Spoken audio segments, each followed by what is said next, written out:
Zazalar bir Aryan kavminden veya Arilerden, yani bir kavim, Aryan veya Ari, e, Hindu-Avrupa diyorlar ya, Hint-Avrupa kavimlerinden Aryan, yani kolundan bir kavim.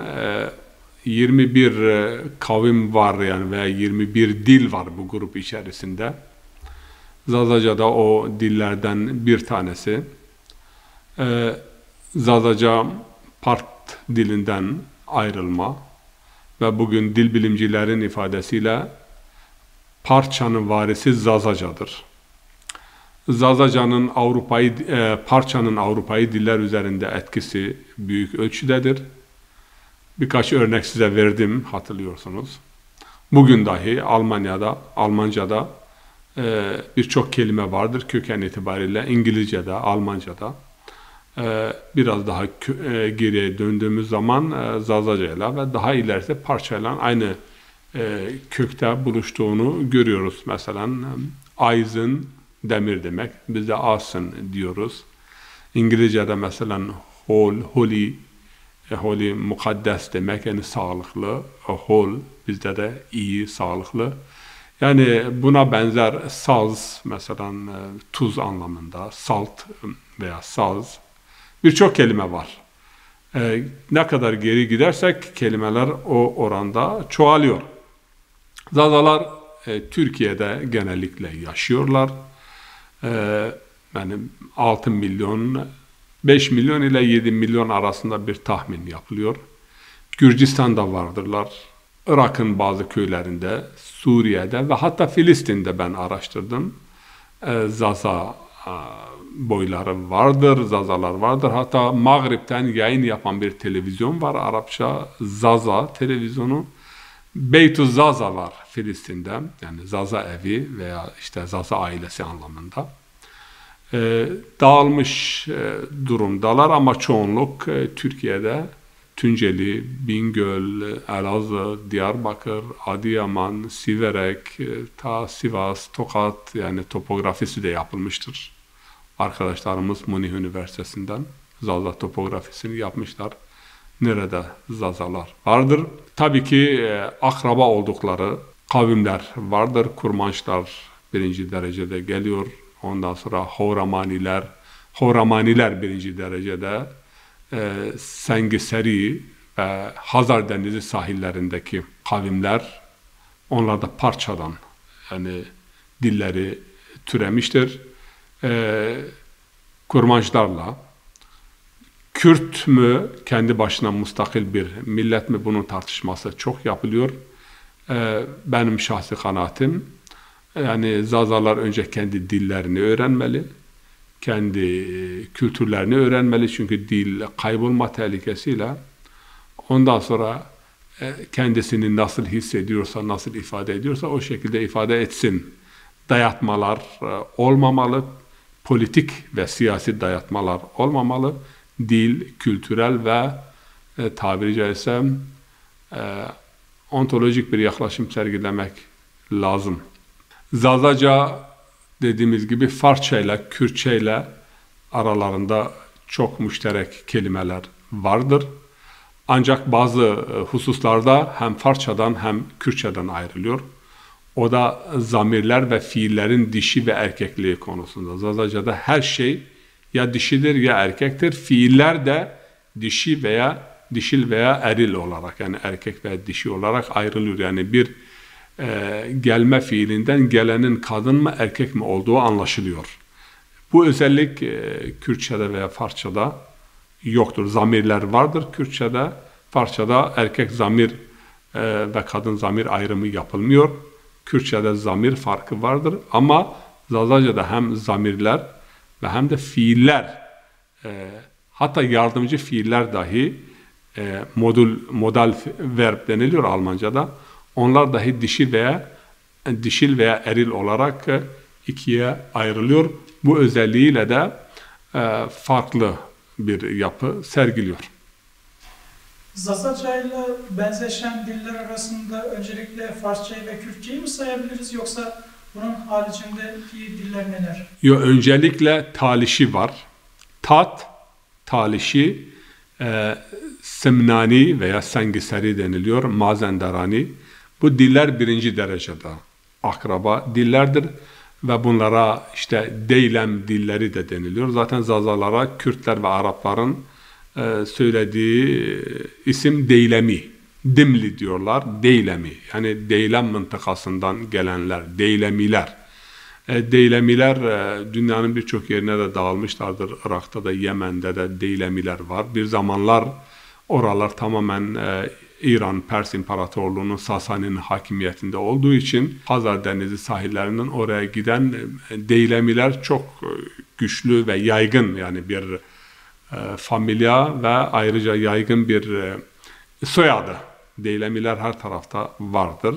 Dineveri ve diğer tarihçilerde de, tarih kitaplarında bizler Deylemi olarak tanımlanmışızdır. Ama Zazaca internasyonal olarak Zaza dili ve Zaza folk, yani Zaza halkı bu dille anılıyor. Zaza'nın kelime manası ne demektir?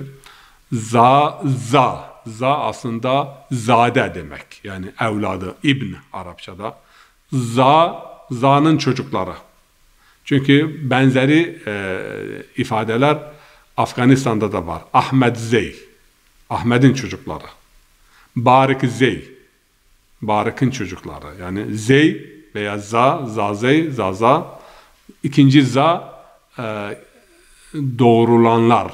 Yani Rus dillerinde of, Gorbaçov diyorlar. O of, Zazaca'da Za, Farsça'da Zade, ki Türkçe'ye de geçmiş. Mesela Alizade, Ahmetzade, Ahmet'in çocuğu, Ali'nin çocuğu. Zaza birinci derecede o. İkinci derecede bir anlam yükü var, o da şudur. Sasa'dan gelme. Sasa, biliyorsunuz S harfi Avrupa'yı dillerde, Almanca'da Z okunuyor. Romalılar yani bu ismi bu şekilde telaffuz etmişler. Eskiden Zazaların yaşadığı coğrafya, yani Türkiye'nin doğusu İran İmparatorluğu'na bağlıydı, Pers İmparatorluğu'na bağlıydı. Daha sonraları oralar el değiştiriyordu arada bir. Romalılar ilerliyordu. Tekrar İranlar geliyordu. Ve Zazalarla buluştuklarında bunlar Sasa yerine Zaza, yani Sasanilerin kalıntıları, onlardan kalma Zaza, Z'ye dönüşmüştür. Yani bu örnekler de tarihte çoktur. Biliyorsunuz S yazıyoruz ama Almanca'da Z okunuyor. Bu şekilde de yani bu isim işte Osmanlılar tarafından verilmiştir. Bu doğru değildir. Çok öncesine Romalıların telaffuzundan Sasa olmuş Za.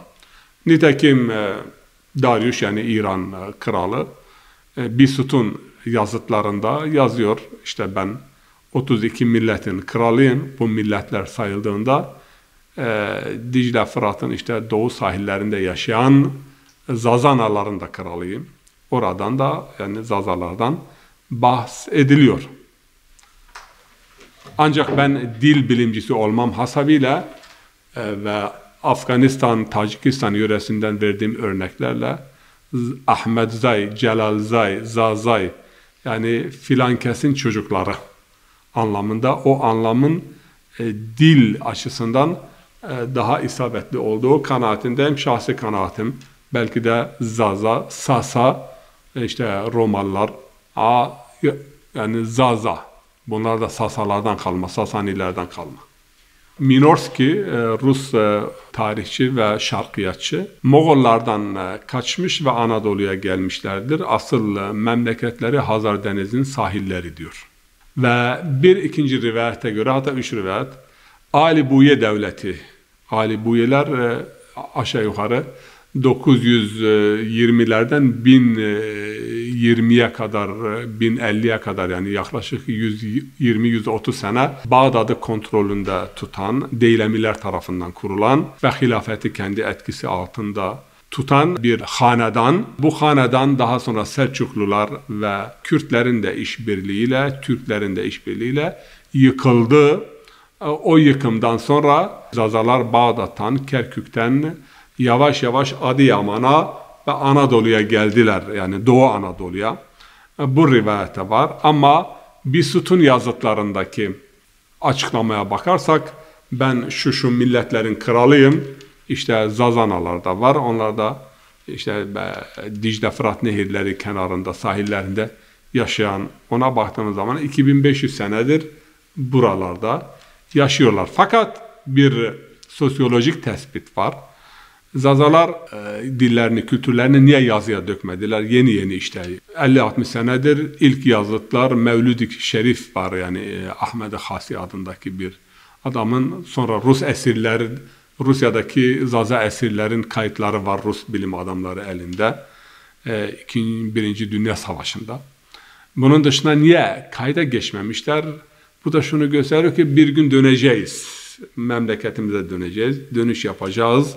Yani o sevdayla veya o arzuyla ana kültüre, yani vatana dönüş olmadı, gerçekleşmedi. Onun için yazıya dökülmedi. Bu bir.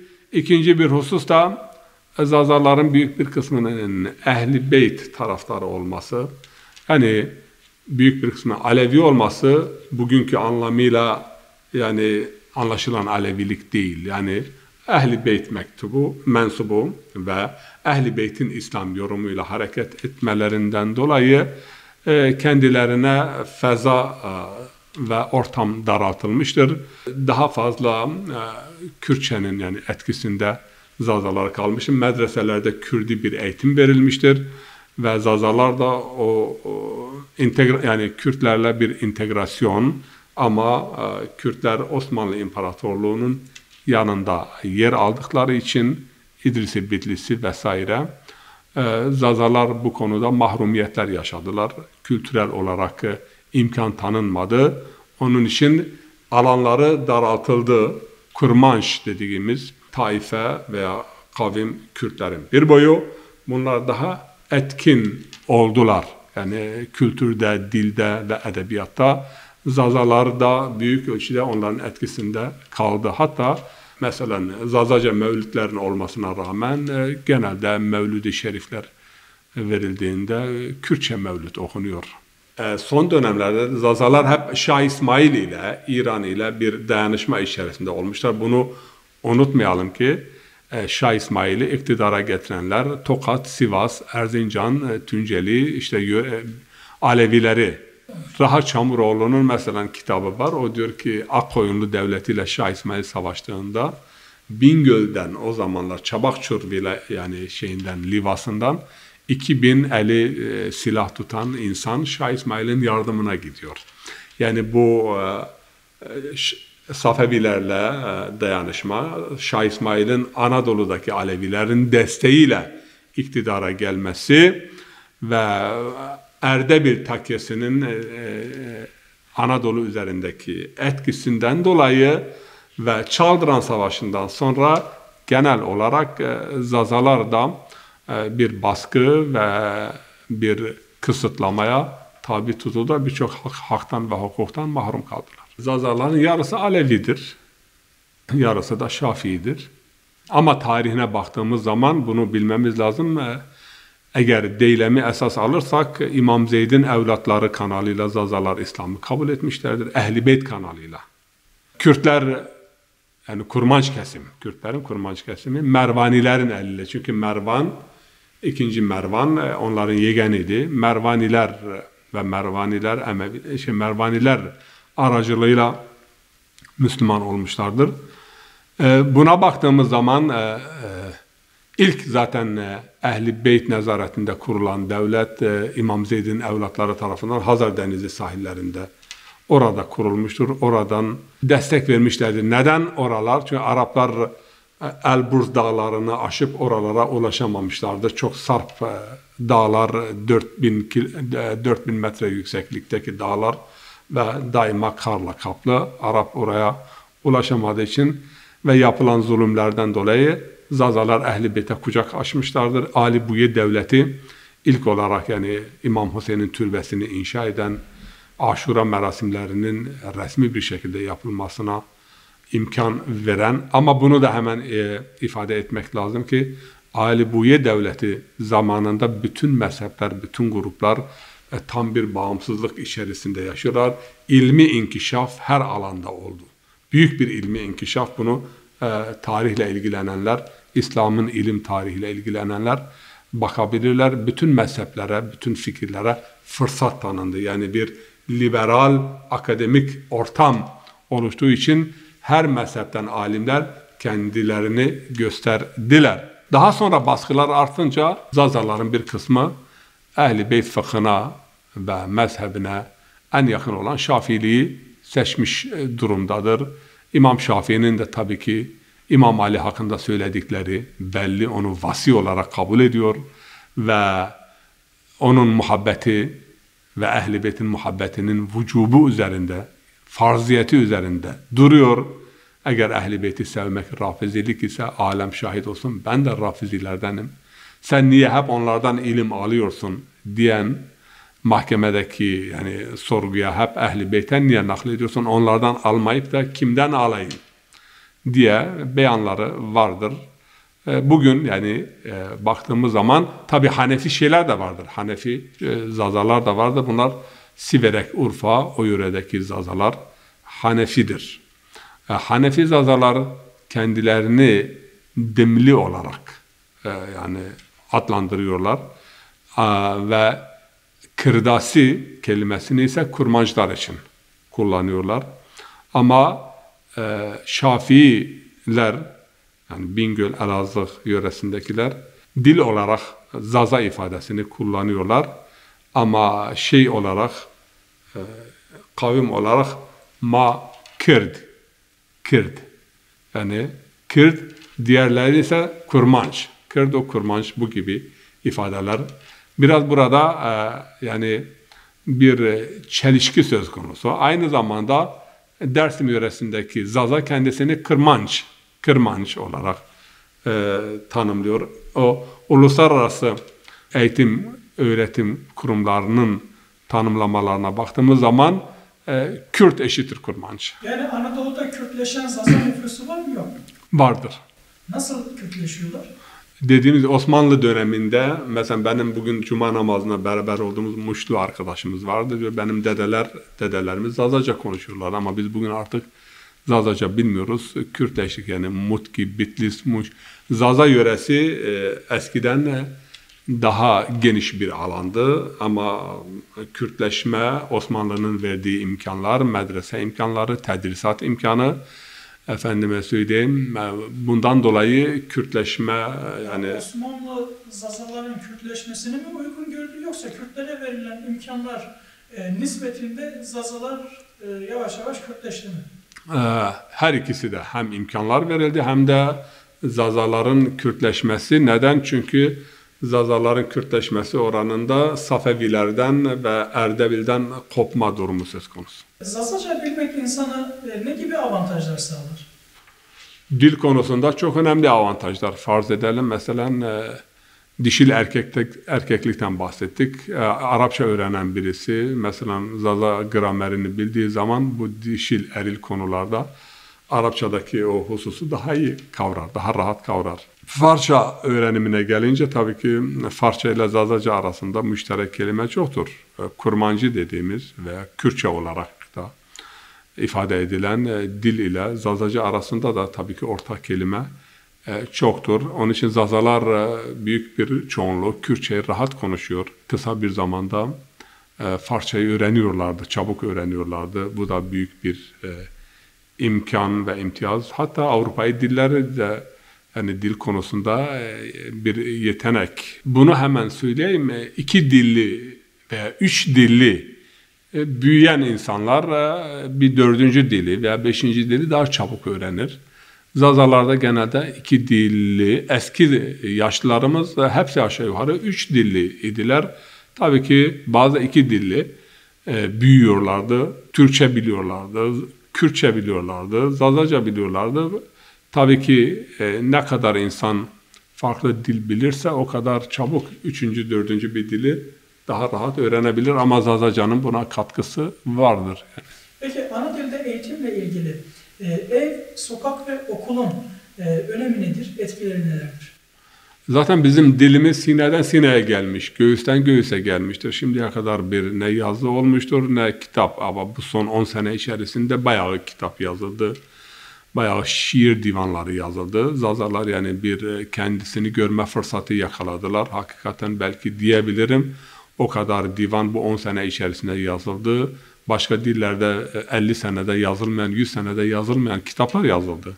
Çok edebiyatta gösterdiler kendilerine diğer milletlerden geri olmadığını ve yapabileceklerini, dili ilerletebileceklerini ispatlamış oldular.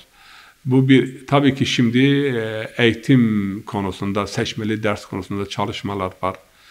Televizyon konusunda biz hükümetin de nasıl ki TRT Kürdi oluşturuldu, aynı zamanda TRT Zaza'nın da kurulmasını bekliyoruz. Zazaların da tabii bir hakkıdır. Hiçbir dilin kaybolmaması gerekir. Herkesin bu hakkıdır. TRT Kürdi kuruluyor, Arapça kuruluyor, Farsça kuruluyor da 6-7 milyon insanın konuştuğu Zazaca televizyonun kurulmaması ve devletin bu yönde destek ve ödenek vermemesi bu adalete aykırıdır ve bu tribünden Bingöl, Tunceli, Elazığ, Diyarbakır, Urfa'nın Zaza milletvekillerinin bu konuyu meclise taşımalarını ve mecliste bunun tartışmasını yapmasını bekliyoruz. Bu hakkı elde etmek ve anayasal güvence. Anayasal güvence olmazsa, tedrisat olmazsa, seçmeli dersi en azından olarak yani okutulmazsa bu dil kaybolabilir ve UNESCO'nun bu yönde uyarıları vardır. Yani kaybolma tehlikesi ve riskiyle karşı karşıya olan diller arasında yer almaktadır. Türkiye'de konuşulan Türkçenin yanı sıra pek çok dil var. Bunlar çok köklü diller. İmparatorluk varisi olan bir devlet neticeden Türkiye. Siz ana dilde eğitim çalışmalarını yeterli görüyor musunuz? Ve ayrıca ana dilde eğitim sizce Türk toplumunu korkutuyor mu? Ya da yanlış bir anlaşılma mı var burada?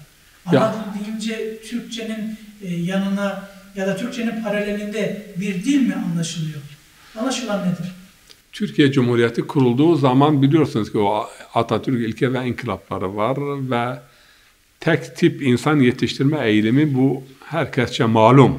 Yani Türkleştirme politikası bugüne dek takip edilmiştir. Asimile etmek ve biz okulda okurken, ilkokulda, ortaokulda Zazaca konuştuğumuz için yediğimiz dayakları unutmadık. Yani dayak yiyorduk, dövülüyorduk. Niye Zazaca konuşuyorsunuz? Aynı şekilde Kurmancı konuşanlara da bu muamele yapılmıştır. Ama ben bu konuda çok araştırma yaptım. Birçok Latin Amerika ülkesi, İskandinav ülkesi ve Afrika ülkesine baktığımız zaman 5 dil, 8 dil, 10 dil konuşan bir Venezuela gibi ülkede 18 dil konuşuluyor. Gana gibi bir ülkede 8-9 dil konuşuluyor. Ve bunlar hiçbir zaman ayrımcılık vesilesi olmadı. Tam tersine aidiyet daha da pekişiyor. Yani benim dilim konuşulduğu zaman benim memlekete aidiyetim, bağlılığım daha da pekişmiş oluyor. Benim dilim yasaklandığı zaman ben kopma veya ayrışmaya girebiliyorum. 30-40 senelik yani bir çatışma süreci yaşadık. Yanlış politikaların bunda payı az değildi. Yani asimile, efendime söyleyeyim, baskı ve inkar politikalarının bu 40 senelik yani sürtüşmede payı çok önemli. Irkçı yaklaşımların, ırkçı söylemlerin. Ben tam tersine bir memlekette kaç millet olursa olsun Hindistan'da 300 dil konuşuluyor. Hindistan bugün dünyanın en güçlü ülkelerinden 1,5 milyar insan. Kimse kopmadı. Öyle değil mi? Pakistan gibi bir memlekette de 4 tane resmi dil vardır. Ve resmi dil veya anayasal güvence kimseyi korkutmamalı. Ama tam tersine baskı uygulandığı zaman, yani dünya küçülmüştür. Sosyal medya ile insanlar her tarafla irtibat içerisindedirler. İnkar politikaları bugün artık geçerli değildir. Bunun için yani Zazaca, Pomakça, Lazca bunlar konuşulması lazım ama hepimizin memleketi Türkiye'dir ve bunların konuşulması veya güçlenmesi veya kaybolmaması Türkiye'nin yani zenginliğidir. geleceğinin de güvencesidir ve bu dilleri konuşan insanların da memlekete aidiyet veya bağlılığının da bir teminatı dillerinin muhafazasıdır. Peki ana dilde eğitim, Zazaca eğitim Almanya'da nasıl? Almanya'nın bazı eyaletlerinde yani Zazaca eğitimi var. Zazaca'da eğitim yok. Yani bunu yanlış anlaşılmasın. Zazaca 15-20 tane Zaza'nın bulunduğu okullarda Nordrhein-Westfalen ve bir eyalette daha işittiğim kadarıyla orada Zaza çocuklarına Zazaca öğretiliyor. Ve hatta abitur biliyorsunuz yani üniversite hazırlık evresinin not ortalamasını da etkiliyor bu. Hatta geçenlerde Hakkı Çimen hocamız demişti bazı Zaza çocukları Zazaca'dan iyi not aldıkları için onların ortalamasını etkilemiş ve üniversiteye kayıt yaptırabilmişlerdir. Bu mesela Farslar için de, Araplar için de, Türkler için de öyle yani hepsi bir okulda eğer kanunen 15-20 talebe var ise o dilin eğitimini almaları hakkıdır. Yani kendi ana dillerini öğrenme hakkıdır. Tabii ki biz aynısını Türkiye'de de istiyoruz. Okullarda Zaza vilayetlerinin okullarında yani ders olarak Zazaca'nın okutulması ve bu vesileyle de aidiyet yani memlekete vefa, bağlılık ve aidiyet daha da pekişmiş olur. Siz bir dil bilimcisiniz. Dil bilimi üzerine uzun yıllardır araştırma yapıyorsunuz. Türkiye'de, Almanya'da, İran'da bulundunuz. Belki de başka ülkeleri gördünüz. Türkiye'de sizce nasıl bir ana dilde eğitim verilmeli? Sistem nasıl olmalı? Bir fikriniz var mı? Ana dilde eğitim Kürtçe olsun veya Zazaca olsun veya diğer diller yani bunların öğrenimi teminat altına alınmalı. Haftada 2 saat mi, 3 saat mi, 4 saat mi? Çünkü bu korku var. Dilimiz kayboluyor. Birinci evrede bu. Daha sonraki aşamalarda dual eğitim yapılabilir mi, yapılamaz mı? Mesela Amerika'da, Kaliforniya eyaletinde orada Latinolar veya İspanyolların hakim olduğu bölgelerde hem İngilizce eğitim var, hem İspanyolca eğitim var. Yani bu imkan daha bir sonraki aşamada sunulabilir. Dil eğitimi birinci derece bizim için önemli olan, Zazalar olarak bizim için dilimiz yok olmasın, kültürümüz yok olmasın, anne baba mirasımız, geçmişlerimizin mirasıdır. Bu önemlidir. Peygamber Efendimiz de diyor ki وَلَا تَرْغَبُوا عَنْ آبَائِكُمْ فَاِنَّهُ كُفْرٌ Anne ve babalarınızdan yüz çevirmeyin. Bu nankörlüktür. Küfür 2 anlamı var. Biri nankörlük, biri inkar. Yani anne baba bir dili konuşmuş ise, güzel bir kültürü var ise, meşru, dine ve hakka aykırı olmayan bir birikim var ise buna sahip çıkmak lazım. Sahip çıkmadan kendisini inkar etmek veya anne babanın dilinden, kültüründen dediğimiz gibi meşru yönüyle yüz çevirmek nankörlüktür. Peygamber bunu hiçbir şekilde tasvip etmez. Birinci derece bizim için dil eğitimi. Ben Zazaca için ana dilde eğitimin çok erken bir evre olduğu kanaatindeyim. Yani önce dilin gelişmesi lazım, kuvvetlenmesi lazım, güçlenmesi lazım. Zazaların talebi dil eğitimi. Ana dilde eğitim değildir şimdilik. Ana dilde eğitim ve devlet resmi dili olarak diğer dillerde mi kullanılmalı yoksa devletin resmi dili sadece Türkçe olarak kalmalı mı? Yani o şimdi gelecekteki siyasi yapılanmaya, siyasi gelişmelere ve devletin demokratikleşme sürecine bağlı olan bir şeydir. Tabii ki farz edelim mesela Kürtlerin hakim olduğu veya çoğunlukta olduğu bölgelerde her iki dilde de tabii ki bunu da unutmamak gerekir. Türkiye'de bütün farklı kavimleri, milletleri birleştiren dil Türkçedir. Bunu bu şekilde kabullenmek lazım. Türkçe yani ortak bir payda 1000 seneden beridir bu yörede konuşuluyor. Ama öte yandan diğer dilleri de görmezlikten gelemeyiz. Ama dediğimiz gibi bunlar aşamalı olması lazım. Acaba şimdi Kürtçe ana dilde eğitim için gerekli olan programlama, imkan, kadro söz konusu mu değil mi? Önce bu yönüyle fizibilite çalışmaları yapılması lazım. Türkiye'de ana dil deyince direkt insanların aklında parçalanmak gibi böyle bir şey canlanıyor. Türkiye parçalanabilir mi sizce?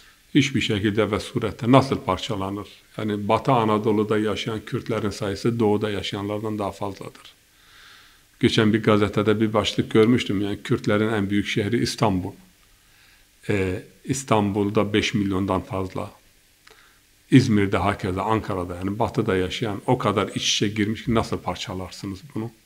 Yani hiç akıllı olan insanların, siyasi görüş ve düşünce sahiplerinin parçalanma yanlısı olduğu kanaatinde değilim. Yani çünkü bu bir gerçekçi bir yaklaşım değildir. O kadar bu kavimler birbirleriyle iç içe. Benim mesela farz edelim 2 tane eniştemiz Bursa'da Türklerdendir. Gelinlerimiz Türklerdendir. İç içe girmişiz. Onun için yeni bir format bulmak lazım. Bu formatta herkes kendisini ifade edebilmeli ve aidiyetini pekiştirecek bir format. Çocukken okulda Zazaca konuştuğunuz için şiddet gördünüz. Gördük. Peki daha sonra ergenlik, yetişkinlik döneminde, askerde ya da sonrasında toplu taşıma aracında, sokakta ya da işte Zazaca konuştuğunuz için herhangi bir tepki aldınız mı? Zazaca konuştuğum için tepki aldım, evet. Öte yandan tepkiden ziyade bir gün Erzurum terminalinden yurt dışına gidiyordum. Bir kış mevsimi, birden polis çantamı aç, çantamda bir Kürtçe müzik diye bir kaset vardı. Müzik de Mevlüt idi. Kerbela hadisesi üzerine bir ağıt, Mevlüt ve 1-2 tane de Kürtçe kelam dediğimiz. İşte beni orada beklettiler. Otobüsüm gitti, biletim yandı ve bir Kürtçe bilen bir polis getirdiler, teyip getirdiler, bantı dinlettiler. Ondan sonra polis bu bir Mevlid-i Şerif ve bir de işte İmam Hüseyin hakkında bir ağıttır, 1-2 tane de halk kelamı. Ama üzerinde Kürtçe müzik yazdığından dolayı bir geceyi terminalde titreyerek geçirdim, biletim yandı ve bu daha 1992 senesinde olan bir olay. O anki duygularınıza dönelim. Şu an ne hissediyorsunuz, ne hatırlıyorsunuz 92'den bugüne? 32 yıl geçmiş. Yani bir insan neden, biraz önce konuştuk, yani dilinden dolayı, ırkından dolayı, renginden dolayı, mezhebinden, dininden dolayı niye ayrımcılığa tabi tutulsun? Dil Allah'ın bana verdiği bir vergidir. Ve Allah dilleri kendi ayetlerinden nitelemekte, akıl sahipleri için bunda büyük ibretler ve ayetler olduğundan bahsetmektedir Rum suresinde. Bir insanın dilini yasaklamak, yani dil yasağından dolayı, dili bilmemekten dolayı insanlarımız çok da dayak yedi, çok hakaretlere maruz kaldı. Yaşlılarımız anlatıyorlar. Bir jandarma gördüklerinde yani titriyorlardı. Bu zulümler yaşanmıştır. Ve önemli olan geçmişe değil, geleceğe yönelik bunları telafi edecek ve farklı kavimler arasında muhabbeti, uyumu, dostluğu pekiştirmek her halükarda. Hepimiz Müslümanız ve İslam bizim temel paydamızdır. Ondan sonra Türkiye Cumhuriyeti, yani bu Anadolu bizim yuvamızdır, memleketimizdir. Hak ve adalet ekseninde ama olmadı. Yani Halk Partisi döneminde yapılanlar yapıldı. Milletler çok eziyet çektiler. Yani dilden dolayı, dinden dolayı. Bunu unutmuyorum ki askeri darbe olmuştu. Bir gün köyümüzün arkasında bağlar vardı. Bağların arkasından bir köylümüz geldi, dedi orada bir sürü kitap var. Ben gittim, korkularından dolayı getirmişlerdi. Kalın kalın el yazma kitaplar. Korkumuzdan eve alamadı. Bir tanesini eve aldım. Korkuyorduk. O kitaplar orada böyle yığmışlar. Kitaplar hangi camiden veya nereden getirildi, hangi hocanın evinden, hepsi de deri ciltti. Daha sonra ben o kitaptan, evde tuttuğum kitabı İstanbul'da Sahaflar Çarşısı'na götürdüm. Yani yüklü bir parayla o kitabı sattım. Ondan sonra ya keşke ben o kitapların hepsini eve getirmiş olsaydım. Bu ne hazineydi? Ne oldu o kitaplar? Yağmur altında, şeyin altında. Yani adam dini kitabı evine taşımaktan veya evindeki dini kitabı ya asker gelir veya jandarma gelir, görür beni tartaklar, pataklar diye, yani bunu da ben yaşadım bizzati. Harf devrimi yapıldıktan sonra biz biliyoruz ki milyonlarca cilt kitap gönderildi. Yani yakılacaktı. Avrupalılar ya yakmayın bize verin, Berlin, ne bileyim Paris, Londra kütüphaneleri bu kitaplarla dolu. Peki harf inkılabı olmasaydı örneğin ya da her iki alfabet birlikte kullanılsaydı. Bugün siz Arapçayla ve Fars alfabesiyle çok haşır neşirsiniz. Türkçe ve Almancayla da öyle. Peki Farsça yazı dili, Arapça yazı dili bu ülkelerin geri kalmasına vesile olmuş mudur? Ya şimdi en zor olan dünyadaki elifabe hangi elifabedir? Çin elifabesi değil mi? Kore elifabesi değil mi? Japonya elifabesi değil mi? Bunlar dünyanın en gelişmiş ülkeleri, yani sanayi. Bu şimdi işte biz o elifabe böyleydi, şöyleydi, zordu, bize öyle anlatıyorlardı. Halbuki tam tersine. Arap, Fars elifabesinde sadece sesli harfleri yazıyorsun. Sen bir cümle kurulurken Türkçe'de veya Latince'de sesli harfleri dizmen lazım. Yani oradaki 2 satır, Farsça'da 2 satır yazarsan ve Arapça'da 2 satır, Almanca'da 5 satıra tekabül eder. Çünkü sadece vokal, yani konsonant, sesli harfler yazılıyor. Sessiz harfler biliniyor, sesli harfler. Sessizler yazılıyor, sesliler biliniyor. E, I, U nereye geliyor? Şimdi işte bu geldik modern, eski harfler, yeni harfler. Bu ifade önemli. Eski harf, eski elfabe. Ne demek eski elfabe? Yani 30-40 ülkede Arap elfabesi, İslam elfabesi kullanılıyor. Bu bir. İkinci bir husus, dediğimiz gibi Çin, Japon, yani 130-140 şeyden oluşuyor, şekilden oluşuyor. Yani Çin elfabesi veya Japon elfabesi. Bunları öğreniyorlar, bunlar işi bir geri kalmadılar. Ama öte yandan Türkler imparatorluk varisiyiz diyorlar. Ama elfabeyi sen değiştirdiğinde raddi miras yapıyorsun. Peki, o miras gitti. Şimdi bugün Osmanlı arşivi dünyanın 2. ve 3. büyük arşividir.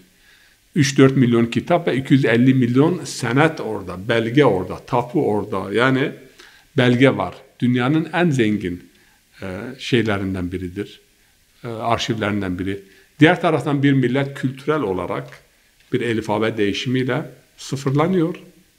Yani şimdi 60 en fazla 70 sene veya 80 sene geriye gidebiliyorsun. Bir Türk çocuk 80 senelik bir edebiyatı, Ömer Seyfettin'den tut, Halide Edip adı var.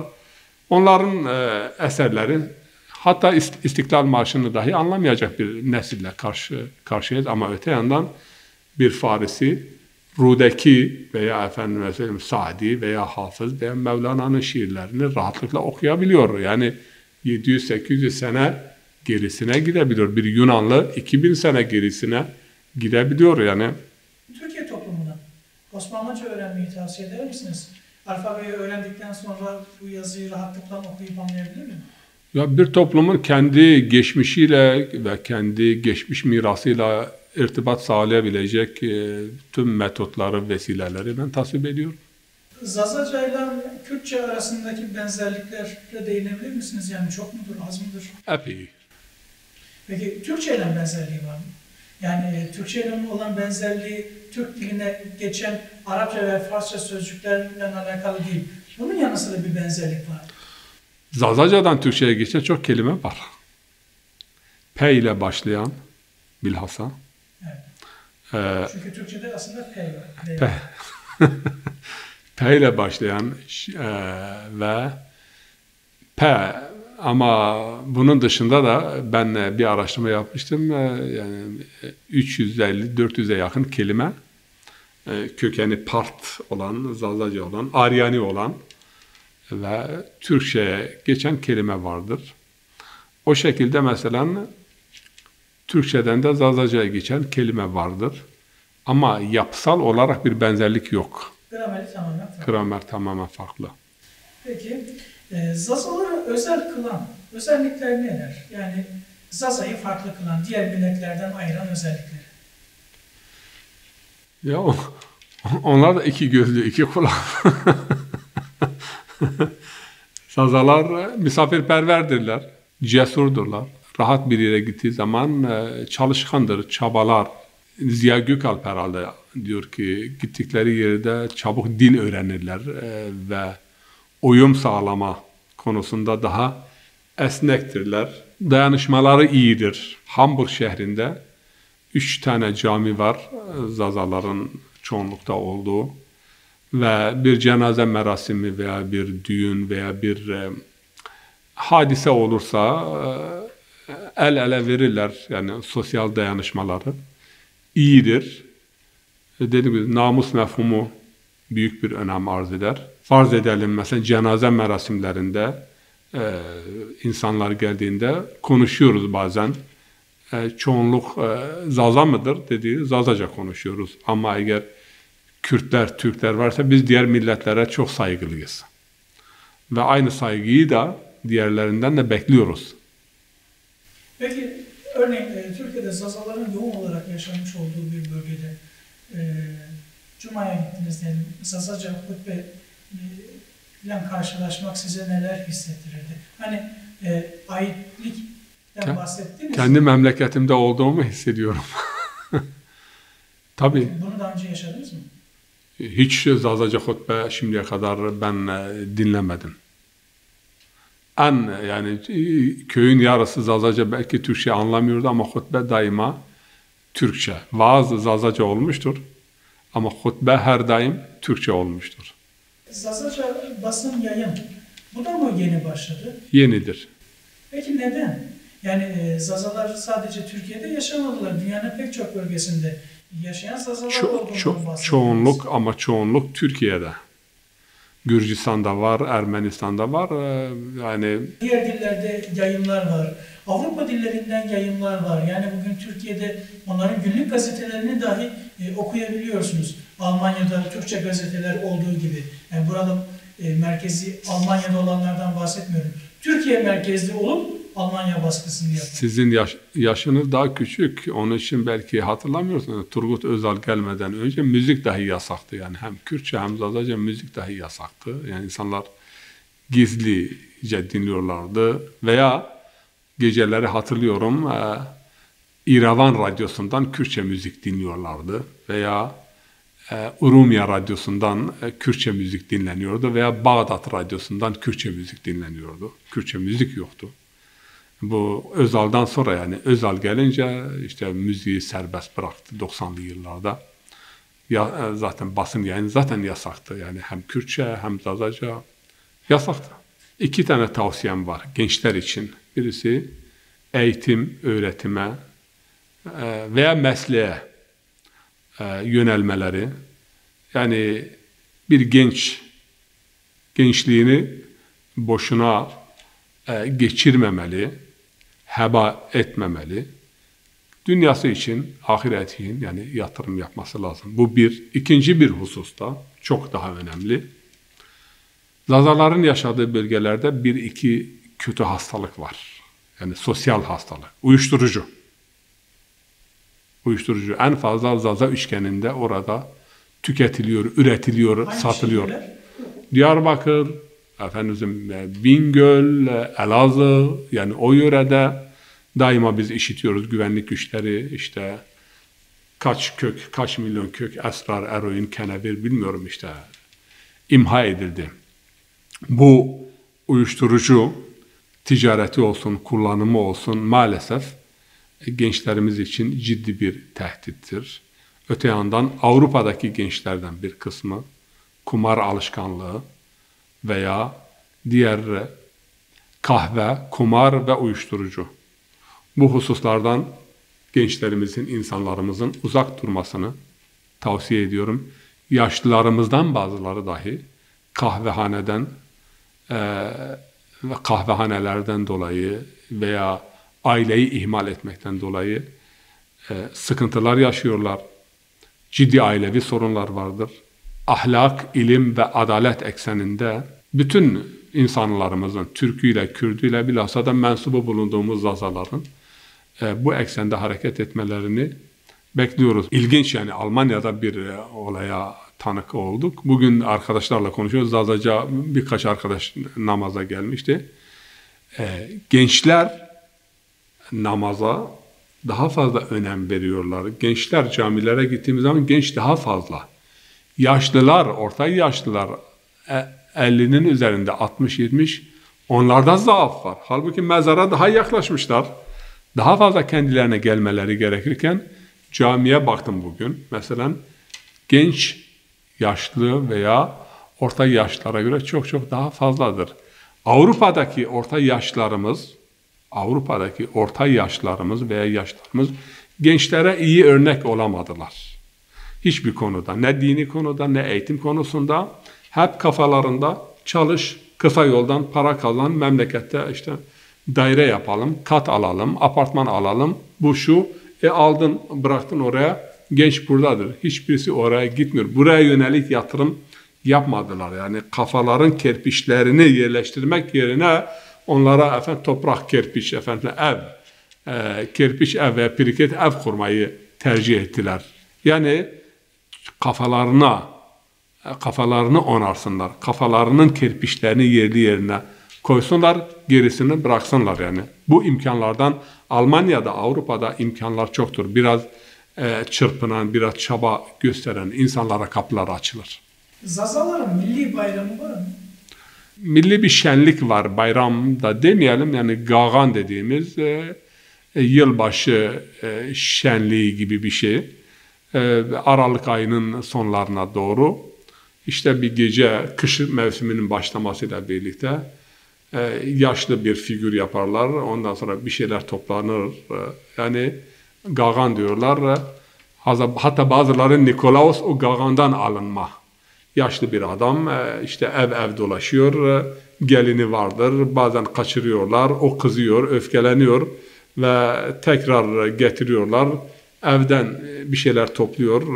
İşte yağdır, undur, cevizdir, pestildir ve gece bir evde toplanıyorlar. Orada gömme yapılır. O toplanan malzemeden güzel bir yemek yapılırdı. Çok hoş bir etkinlikti. Ve o pestiller, cevizler veya bademlerle de o gece işte yenilir ve hoş bir yani şenlik idi. O şimdi çoğu yerlerde bu ihmal edilmiş. Biz küçük iken her yıl onu yapıyorduk. Neydi bu gecenin adı? Gagan. Gagan. Gagan gecesinin özel bir yemeği var mı? Bizim Bingöl yöresinde gömme yapıyorlardı. Gömme. Zaza mutfağından bir yemek örneği verebilir misiniz? Bu programı, bu yayını izleyen insanlar acıkmış olabilir. Belki de kendilerine şimdi bir Zaza yemeği yapmak isterler. Ne tavsiye edersiniz? Zazaların yemekleri, yemek kültürü zengindir. Hamurlu yemekleri çoktur. Kavurmadan yemekler çoktur. Her Zaza evinde genelde kavurma yapılır. Ve İçli işte köftedir, gömmelerin çeşitleri vardır. Etli gömme, peynirli gömme, çökelekli gömme, 7 kat gömme. Bu gömmenin fazla işi hamur işlidir. Bazı yerlerde babiko diyorlar, bazı yerde keldoş diyorlar. Farklı isimleri vardır ama Zazaların belki nasyonal yemeği gömmedir yani. 2 çeşidi var. Biri hamur yapılıyor, ondan sonra yoğurt, sarımsak ve tereyağı üzerine dökülüyor, yeniliyor. Bu bir. İkincisi kat yapılıyor. 7 kat, 8 kat içerisinde bulgur var, kavurma var, ceviz var. Bazen de soğan ve çökelikli yapılıyor. Çok hoş yani. Zazaların... Biraz gariban işi, diğeri biraz zengin işi mi? Zengin, kavurmalı olan, cevizli olan biraz daha zengin. O diğer türü orta sınıf yani ve herkesin yiyebildiği. Peki Zazaca'da en sevdiğiniz kelime hangisi? Zazaca'da en sevdiğim kelime aşm. Tekrar telaffuz eder misiniz? Aşm. Aşm. Ay demek ama güzel böyle o kelime kullandığın zaman sanki ışık saçıyor. Aşm. Güzel. Peki son olarak izleyicilerimize Zazaca bir cümle öğretir misiniz? Bu cümleyi Zaza arkadaşlarımıza söyleyelim. Onlardan sıcak bir bağ kuralım istiyor. Zazaca çok atasözlerimiz var. Atasözleri itibariyle ben bunu çok araştırdım. Yani birçok dilden öndeyiz. Mesela bir örnek vereyim. Ver varun ku himekir. Yağmur yağmadan kendini ıslatma. Güzel bir söz. Veya çok daha önemlisi, mesela diyorlar ki merkebi düğüne davet etmişler. Demiş ki ya benim ne dudaklarım zurna dudağı ne ayaklarım halay ayağı. Bu davet niçin? Herhalde bana yük yükletecekler. Peki bunu Zazaca olarak söyler misiniz? Ya bunun çarpa yani merkep davet ku vive vat ne lömelle zurna o ne dik ling güvende. Acaba Çin eser mi davet kerd? Herhalde Mısır barbar ki. Peki ben çok teşekkür ediyorum sizlere. Bugün Zazaca ile ilgili, Zazalarla ilgili çok fazla bilgi öğrenmiş olduk. Hatta Zaza mutfağına değindik ve sayenizde çok güzel iki Zaza deyimi, Zaza atasözü öğrenmiş olduk. Çok teşekkür ediyorum sizlere. Eklemek istediğiniz var mı? Türkiye toplumuna bir barış, esenlik çağrısı olabilir. Zazalar, Kürtler, Türkler, Türkiye'de yoğun olarak nüfusu olan halklar, bir barış çağrısı alalım sizlerden. Tabii ki Kur'an-ı Kerim'in ifadesiyle "Es-sulhu hayrun vedhulu fis-silmi kaffe ve la tettebi'u hutuvati şeytan innehu lekum aduvun mubin." Barış ve huzura dahil olun cümleten, şeytanların adımlarına tabi olmayın. Bu şeytan o cinli şeytan değil, insi şeytanlardır. Şeytan büyük düşmanınızdır. Hakikaten biz şeytanların nasıl işlediğini görüyoruz. Şeytanların adımlarına uymamalıyız. Bir, şeytani düşünce ve fikirlerden uzak durmalıyız. Irkçılık, faşizm veya inkar, asimilasyon, bunlar şeytani düşüncelerdir. Allah nasıl yaratmış ise o şekilde yani kabullenmek ve o şekilde muamele etmek gerek. Öte yandan ayırmak, parçalamak bu da şeytanidir.